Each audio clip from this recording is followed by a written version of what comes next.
All right, folks, today's going to be a pretty short video and I'm going to try and be as straightforward and to the point as possible. We're going to talk about hill rep training. The information in this video is going to be useful for the majority of runners. The majority of runners are not sub-elite to elite athletes, so our training doesn't need to be particularly complicated. So the training I'm going to talk about in this video is going to be very simple. Hill rep training has a ton of benefits. It is a really efficient way of getting good quality into your regular running training. It's a pretty easy and straightforward way of just improving your overall leg strength. Running uphill is obviously going to do a lot for your aerobic capacity, and you're going to be able to develop your fast twitch muscle fibers in a way that's producing less impact on your body than you would if you were doing the same kind of intensity on a track, for example, or if you're doing it on a flat road. Obviously, not everyone has access to good hills, so not all of the things I'm going to talk about are going to be accessible for everyone, but there will hopefully be enough of a hill somewhere near you to at least make use of some of the things I'm going to talk about. We are just going to cover the three main subcategories of hill training for today, and these categories are long hill reps, short hill reps, and hill sprints. Firstly, long hill reps. These are hill reps that are going to take probably upwards of 3 minutes to complete, and you're not going to be doing these at a particularly high overall effort. At the most, you might push up to 10k race effort. No, I said effort and not pace. But realistically, these long hill reps are more likely going to be at about half marathon effort. Again, effort, not pace. Obviously, running uphill for 3 minutes is going to be quite difficult for a lot of beginner runners, so this is a sort of workout you might not get onto for a little while, so you might want to skip ahead to the short reps and the hill sprints. The workout structure we're looking at here is dead simple. You do your warm-up, you do the hill reps, you do your cool down. You might add some hill sprints in towards the end of the workout, but we'll touch on that later. So for example, I've been running for a very long time. I've only really picked up my mileage in the last few years, so I've still got a lot of improvement to make. But at the minute, I might warm up for around 3 kilometers, or basically however long it takes me to get to the hill I'm using. And then I might do 3 long hill reps. I will go up at around half marathon effort. I will come down maybe at around marathon effort. I will repeat that 3 times and then I will run home. Obviously, these long reps are going to be a little bit more specific for people who are doing a lot of hilly races, but you can still get a lot of benefit out of them if you are mostly doing flat races. And if you're not really into racing that much, then they're still good for your overall running strength and health. These long reps are building up a lot of strength and a lot of aerobic capacity, and they're also helping you understand how to control your pace, because obviously if you try and go out too hard at the start of that first rep, you are going to be absolutely cooked before you even get through to the end of the second rep. And this can pay off in races. If you're used to knowing how it feels to run up a hill for 3 minutes and you've got a long hill in a race, you've got a much better understanding of what kind of pace and effort you're going to need to go at to sustain a consistent effort up that hill. So as we can see, you're getting quite a lot of mental benefits out of this as well as physical ones. So when is it good to put this kind of workout in your training? With these longer reps, they're great if you're in a base training phase and you're not particularly working towards anything specific. Obviously, in a base training phase, you really want to be working on that aerobic capacity, and long hill reps do that. If you're training for something like a half marathon or a marathon, you probably want these sort of in the middle towards the end of the block. This will depend a little bit on what your overall training structure looks like outside of specific training blocks.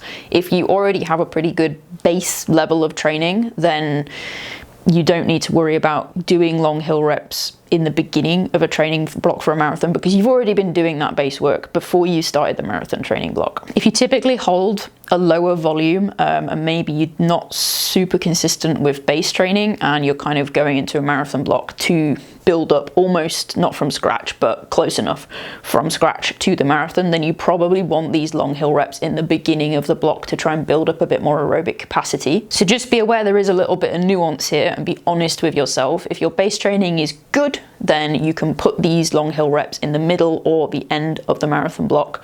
If you are inconsistent with your base training, then put them in the beginning of the block so you can build up a bit more aerobic capacity. All right, on to short hill reps. These are hill reps that are going to last between 60 and 90 seconds. Obviously, the length of these means they're a little bit more accessible to most people. You are probably, in most places in the UK, going to be able to find a hill that is 60 to 90 seconds long. And with these reps being shorter, the effort level can be a little bit higher. We're looking at 5 to 10k effort. Again, effort, not pace. So with these hill reps, if you're going up at 5k effort, you come down at 10k to half marathon effort. If you're going up at 10k effort, then you probably definitely want to be coming down at about half marathon effort. And because these reps are shorter, we can do a slightly higher number of them than we did with the longer hill reps. So with the longer hill reps, most of us are probably going to be around that 3 rep range, maybe up to 5 if you're like a upper intermediate level runner.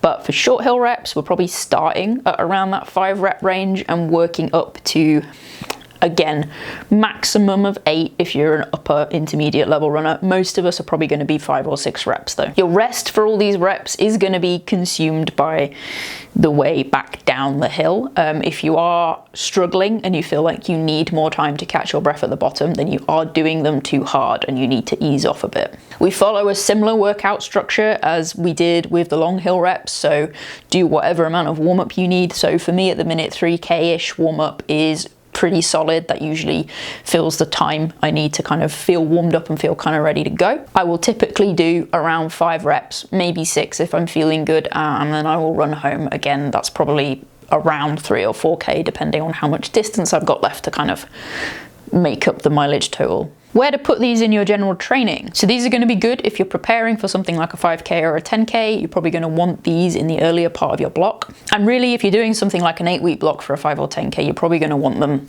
all the way through the block, unless you're interspacing it with track workouts or flat workouts, which you probably will be if you're training for something like a flat 5k or a 10k. So in the context of a marathon training block, again, it'll depend a little bit on your overall level of running. So if you're more of a beginner runner, you will have done your long hill reps in the earlier part of the block to try and build up aerobic capacity. And then as the block goes on, as you get into the middle of the block, you might want to be doing these shorter hill reps just to kind of sharpen up a little bit. But as a beginner runner, you're probably not actually going to need these for marathon training. You are going to want to try and concentrate on those like lower effort aerobic capacity building exercises. So it's more a case of you would add these shorter hill reps into something like a marathon or half marathon training block if you felt pretty confident about your aerobic capacity and you wanted to like sharpen up that speed a little bit. If you're an intermediate runner, then you're probably going to have these shorter reps earlier in the block. You've done a lot of your aerobic capacity building in your base training,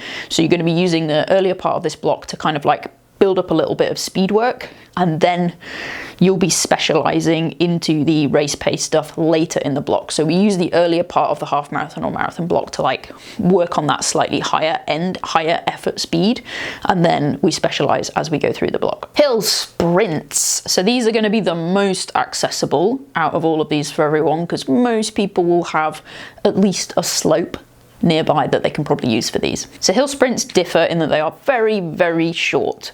Hill sprints are 8 to 10 seconds long. They are max effort with as close to full recovery as you can get in between each rep. Now your ATP system or your anaerobic system basically lasts for about 8 seconds. That's the system in your body that doesn't use oxygen to create energy. So that only lasts for about 8 seconds. Your reps can be up to 10 seconds because realistically, there's going to be a little bit of wind up at the start and maybe you need to slow down a little bit at the end. So having a kind of second buffer either side is fine, but the actual effort is really only going to last for about 8 seconds because that's what your body can manage. So if you're a very beginner runner, this kind of hill effort might be quite challenging because you're not used to moving quickly. As your training goes on, you can start to add these in a little bit and it will help you develop those fast twitch fibers.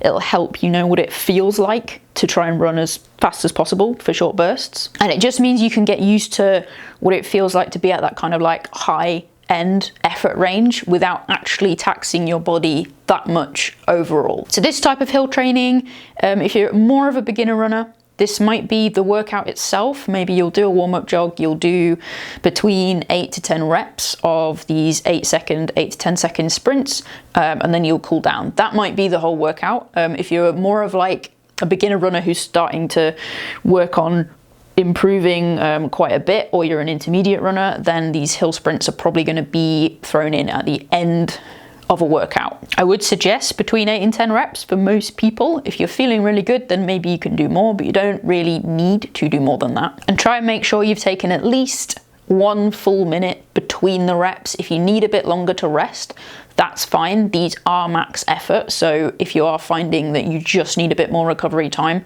that's totally valid. Don't worry about it. Most people who are sort of intermediate level runners are probably going to be all right off 1 minute rest. You can do these anytime during your training, during your base training, during early stage marathon training, mid stage training, late stage training, training for a 10K, training for a 5K. They're going to be useful wherever you put them. As we get older, obviously we start to either lose fast twitch fibers or it becomes a lot harder to develop fast twitch fibers. So keeping this kind of work regularly in your program is really good for like your overall running health. All right, that was a bit of a quickfire barrage of information. Hopefully there's something in there that you can find useful. Remember, simple, straightforward, consistent training is where you need to get yourself locked in first before trying to add any flowery, complicated stuff. I've made that mistake multiple times in the past, and I like to think I've learned my lesson now. Got various videos coming up over the coming weeks covering various aspects of the ultramarathon training that I'm doing for the Haworth Hobble in March, so stay tuned for those. I am trying to put out more videos that are like useful for people's training and a bit more advice based. So hopefully over the coming year there'll be plenty of content on here that people will find genuinely helpful for their training. If you've got anything that you are a bit confused about or you would like to see some information about, feel free to put that in the comments down below and I will put that on my list of things to talk about in a video at some point. Okay, thank you for watching folks. I will catch you in the next one.